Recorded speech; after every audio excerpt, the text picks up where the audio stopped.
This next section is the second section of the entire course, and we'll be going into essential qualities of a leader. But just in the way of a quick recap, over the first 4 weeks and what we've covered in these first 4 modules, we talked about, in the beginning, we talked about spiritual development, the spiritual formation that will lead to vision, that will in turn define the mission, that will then give us the methods and actions that we need to take to be effective in the overall work. These next 4 weeks, we're going to look more specifically at you as an individual leader and what can help you to develop into the type of person that God can use and to help you grow individually and to be very introspective and very self-reflective. Without that, no leader really ever reaches their full potential. So you'll notice in this, if you open the handout that's in the files, you'll see that it's one handout for the next 4 modules. And the notes are rather short for each module, but I'm going to encourage you to take the time to have a notepad or an iPad or something to take notes on, to write down different things that may affect you or may impact you in some way. So let's jump into this and see what the Lord will do for us. We're going to begin by talking about leadership, and I don't know what positions you hold in your church, what you've done throughout the years, no doubt. I'm talking to people that have been very involved and engaged in ministry in one form or fashion or another. You've been involved in the local church. But I want to start by letting you know there's no future in any position that you hold within the church. There is no future in any position you hold within the church. Positions never have future. Positions are inanimate. Positions have no life. They're simply that. They are a position. The future is in you as the leader. An effective leader will learn that positions come and go, but it's the leader that remains. It's the leader that has to develop and the leader that has to grow.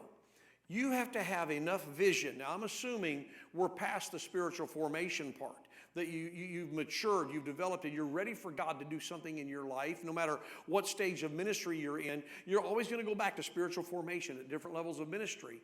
But then when you move to a new position, you move into something with new potential, you have to have enough vision to see the potential within yourself and be willing to work hard to see the potential realized.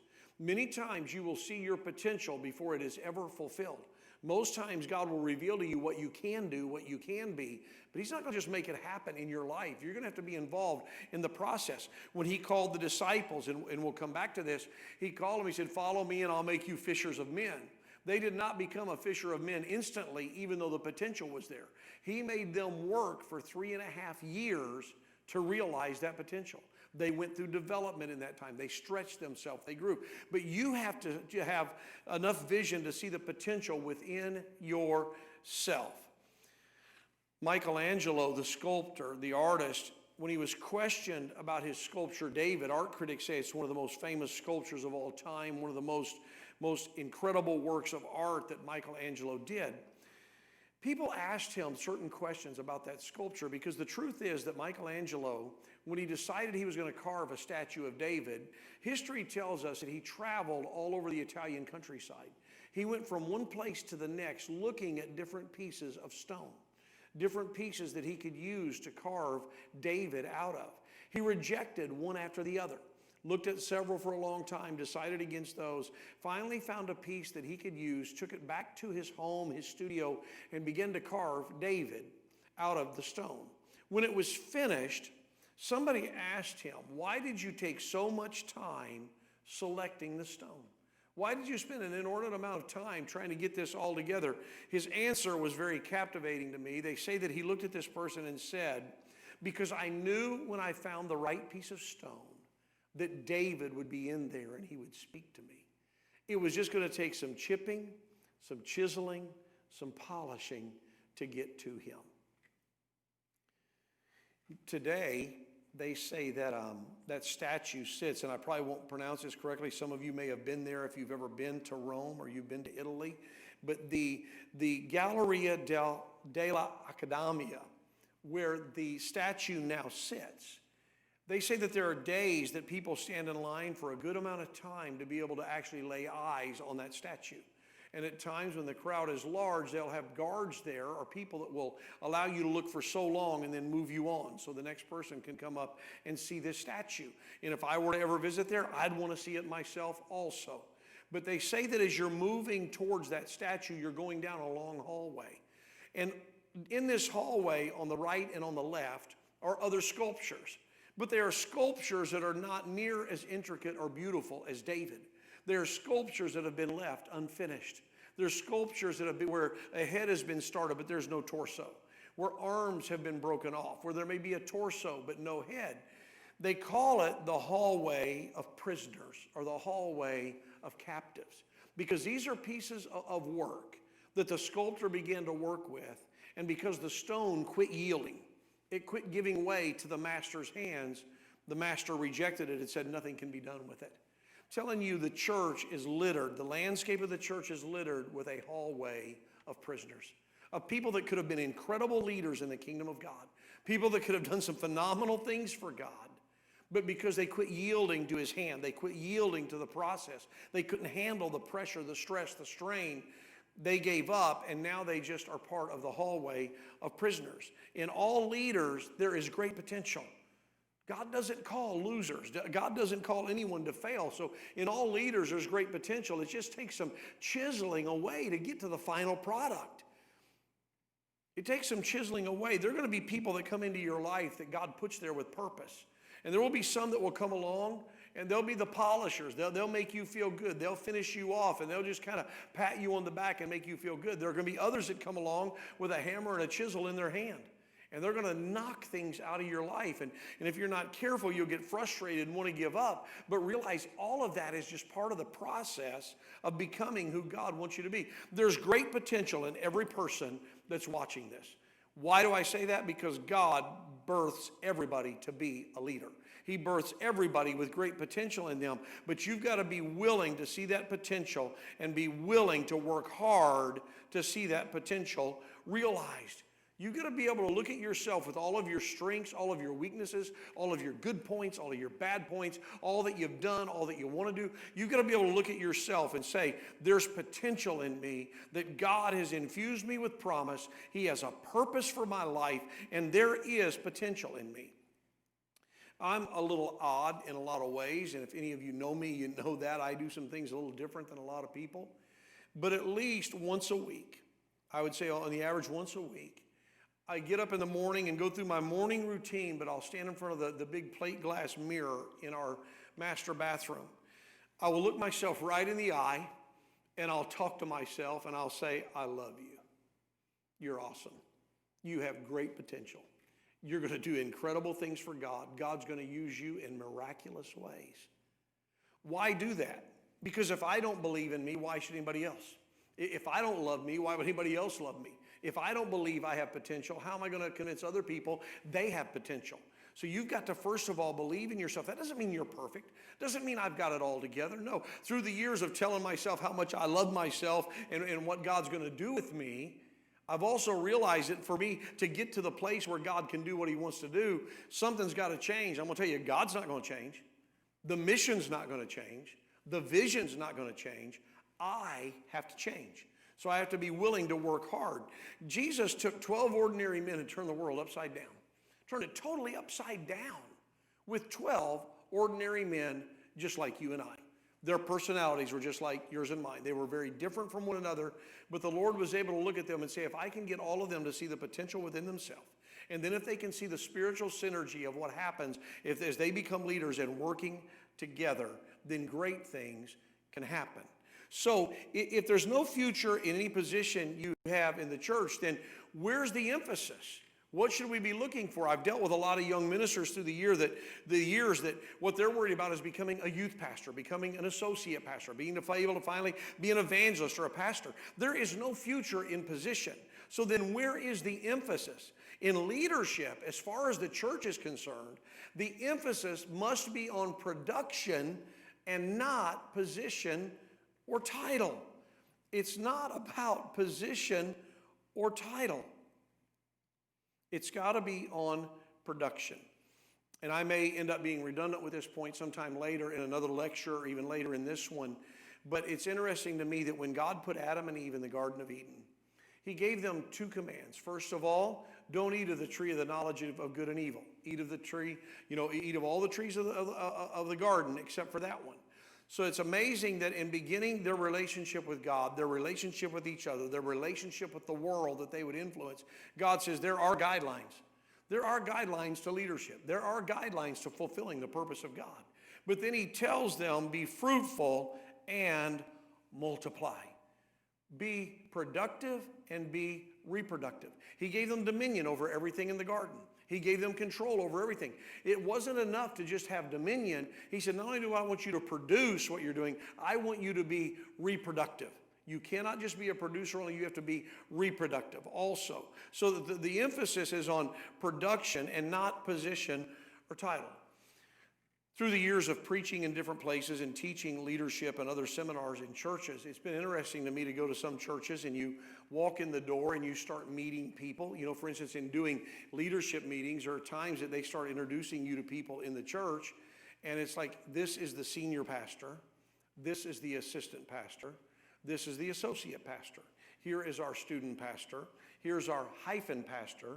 Here's our sound pastor. Here's the hallway pastor. Here's the bathroom pastor. Here's the parking lot pastor. You got a pastor for everything. Everybody's got a title. Everybody's got a position. And that can be a little bit frightening because it makes you begin to wonder, is the culture of that church that it's all about the position and not the production? It's all about the title and not really producing. You have to be careful that you understand that it's about production in the kingdom of God. It doesn't matter how much talent you have, how much ability you have, how much potential you have, what God has given into your life, how anointed you feel. If you're not producing, you are not the type of leader that God can utilize to your greatest potential in the kingdom. And if a pastor places too much emphasis on position and title, you'll learn to do the same thing. If he's one of those, if the leader over any endeavor, but we'll talk about pastoral leadership here, if that pastor is putting so much emphasis on a position or a title, then the people in that leadership structure will learn to do the same thing. When it really comes down to it, if position and title become the emphasis, then you're going to be preoccupied with moving up the ladder. It's going to be important to you that I get this position, I get that title, I get to do this, I get to do that. But when it comes down to it, titles are worth very little. Titles are worth very little. Just to prove the point, how many of y'all have ever worked for somebody that they gave the title manager and they couldn't manage their way out of an empty room? I think we've all been there. Sometimes you're wondering, how did this person get this position? Because they don't have a clue what they're doing, but they have the title. But you find out that when it comes down to it, titles are worth very little, because a lofty title will never help a poor producer. As a pastor, I have always endeavored to never just give somebody a title so they would feel better, or to just plug them in because we needed somebody plugged in. You know, a lofty title is not going to help a poor producer. If they're not doing the job before you give them the title, they're not going to do the job after you give them the title. They're not going to produce then either. A lowly title doesn't hinder a super producer. I love working with people, especially in the local church that we serve as pastor. We have a leadership culture that people are not married to their title. They're not hiding behind their position. They just jump in and do whatever has to be done. It's just, this is what we do. It's got to happen. It's got to work. So a lowly title doesn't hinder a super producer. I remember being in Bible college several years ago, and we had these times that we would sit around what they called the V. We were all congregated, and we'd talk. And more than once, especially at the beginning of a school year, the conversation would come along asking each other, where do you work? What do you do? And I remember sitting there in those conversations, and I was from the back of the middle of nowhere, hadn't been in the church but a year and a half, didn't even understand all of the church culture yet, and didn't understand. I knew I was called to ministry, and I knew I needed to prepare, but here I am in this conversation, and I'm listening to these other students, and one of them says, well, I work at this department store. One of them worked at Deposit Guarantee Bank. This was back in the days of a real phone operator. We had a guy that was an AT&T operator. I mean, they had some jobs. You know, one of them did this and that, and I'm like, man, I worked in a full-serve gas station. I pumped gas and washed windshields and filled tires with air. And it never was real exciting for them to come around to me and say, Wolford, what do you do? I pump gas. Somehow that just wasn't glamorous. It didn't sound very good. It was a pretty lowly title. And I got to thinking about it one day, and that conversation came up again, and this one said, I do this and I do that. And they looked at me and said, what do you do? I said, I'm a petroleum transfer engineer. It didn't change my job at all. But somehow we want to hide behind that title and think that makes it more glamorous. It's like today, your trash man is not a trash man, he's a sanitation engineer. You know, but that doesn't change the job at all. So position, like a title, doesn't make a leader either. I think it is so significant to note that Jesus, in calling those disciples, more than once, it was about being a servant. We're going to talk about that here in a moment. But he didn't call them, you know, the pastor of this church, the leader of that, you know, the choir director, the men's leader, the ladies leader, the youth pastor. He didn't do all that. It was just a goal, a desire to be a servant. Because it's not the title that's going to make you a leader. An effective, incredible leader doesn't need any title whatsoever. Now, I want to borrow a little bit of a John Maxwell hierarchy of leadership, if you want to call it that, but this is something that I learned out of some of his material years ago, that there are 5 levels of leadership, 5 levels of what we'd call leadership. The first one is position. And notice it starts at the bottom, position. You got the job. You've been hired. I don't know if you remember the first job you got or when you've been out of work and you wanted a job. It's an exciting thing when that boss looks at you and says, you're hired, you've got the position. But the position alone is not going to bring you what you need. You having the position is not really going to help that company. It has to grow from there. Not only in getting position, then you have to be given permission. Not only have I given you the job, now I'm authorizing you to do the job. There have been times I remember having jobs, but not being able to go to work yet. They'd say, you're hired, but it's going to be 2 weeks before you can start. You're hired, but it'll be another week before you can actually punch the clock. So even though I had position, I hadn't been given permission. So then when we get to position, and then we've been authorized to do it, then enters this level we call production. It's production. You have to get the job, you have to be authorized to do the job before you can effectively produce for the job. If you don't believe that, walk into any local business where you don't work, jump behind the counter and go to work and see how long they let you stay there. Production in the wrong place where you've not been given position and permission is a futile effort that will pay you nothing and can cause you a lot of grief. But once you're hired and once you're given the job, they then expect you to produce. I remember my first job away from farm work as a teenager was we had a neighbor that owned 2 McDonald's restaurants, and he hired me to work at McDonald's at 15 and a half years old. And at 15 and a half years old, or 15 years old, I think he kind of skirted the legal age issue a little bit there. The first job I had with McDonald's was I was a fry cook. And I got the job, and I got the uniform and the funny little paper hat, and then I was authorized to do the job, and I had to stand there and watch someone else do the job. But then there came that day that they put the scoop and the bags in my hand and said, here's the fryer, here's the right temperature, here's where the fries are, here's what you do. Then I had to produce. It's the same way in the culture of church leadership. You're given a position, you're given permission, and then the pastor expects you to produce. Be doing something. Don't just hide on the title. Don't just camp out on the position you have. You have to produce. Something has to be happening. That's why the Lord told Adam and Eve, be fruitful and multiply. I want to see something happening in this garden. With Jesus and the disciples, he was constantly pushing them into places of production. And then when you look at this, production, this is where, after this third level, that a lot of people and a lot of churches stagnate. They stop right here. They've got position and title, they've got permission, and they're producing. Churches are doing things. They have activities. They have programs. They're doing outreach. They're having good church. They're doing all of this, and that's a good thing. And even growing churches can stop at the level of production. But if you do that, you never reach this next dimension that is so critical to a totally another level of growth for you individually and for the church collectively. Personnel development. It's not personal development. That's what all this is we're talking about. But personnel development is, now I have to take what I know, I have to take what I'm equipped with, and I have to help develop somebody else. A truly effective leader never just lives in the realm of what they're doing. But at some point in life, and I'm going to say typically, this begins to happen in your mid-30s to your mid-40s. for the most part. Because before that, you're a young leader, you're a young minister, and you're more concerned with, and it's totally understandable, of where do I fit in? What am I learning? What am I developing? What am I able to do? But there's somewhere in your life, if you're really going to be an effective leader, that something gets a hold of you and you begin to tell yourself, I have to leave something for the next generation. I have to invest some of what I have in somebody else. I can't just camp out on where I am. So you have to begin to develop other people. And then personhood. Personhood.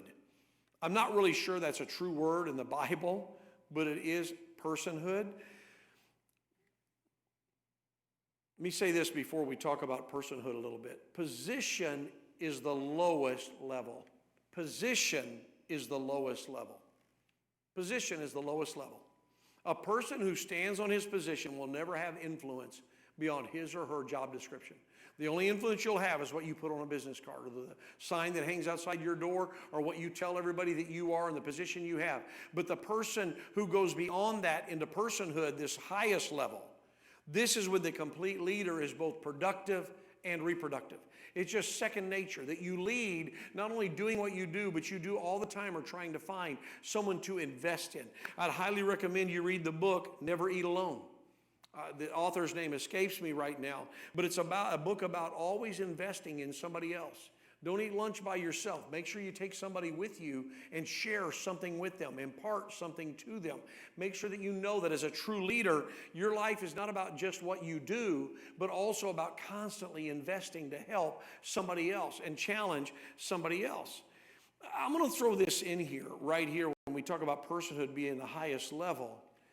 If you have been in leadership any length of time at all, whether it's teaching Sunday school, an assistant pastor, a music director, doesn't matter what it is, if you've done it any length of time at all, you get tired, you get weary, you get frustrated, you get what we call burned out, I guess, you can get there, and you want a break. You want to be able to say, let me take a break.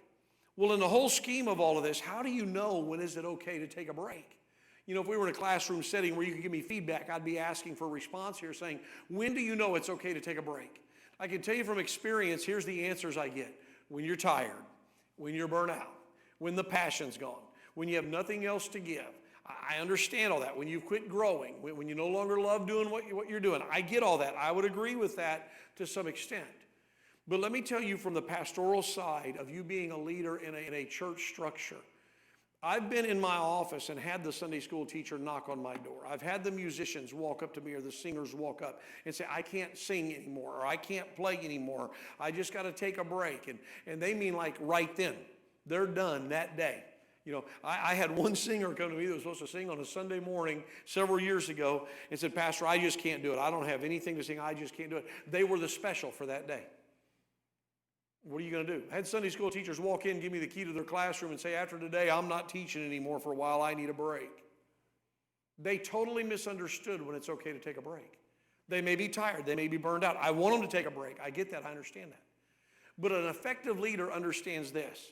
I cannot take a break until there is somebody that can seamlessly step into my job, into my leadership role, and make it continue to happen. Because the person that will just take a break because they want a break does not understand the dynamic of how one person's position affects the entire church. How one person, what they do, can make a huge difference. And you create a vacuum or a void when you just want to take a break, but you have not produced somebody to take your place. So never ever endeavor to leave a position till you've trained someone to replace you. That means somewhere you've got to let go of the idea of this is my position, this is my title, this is what I do.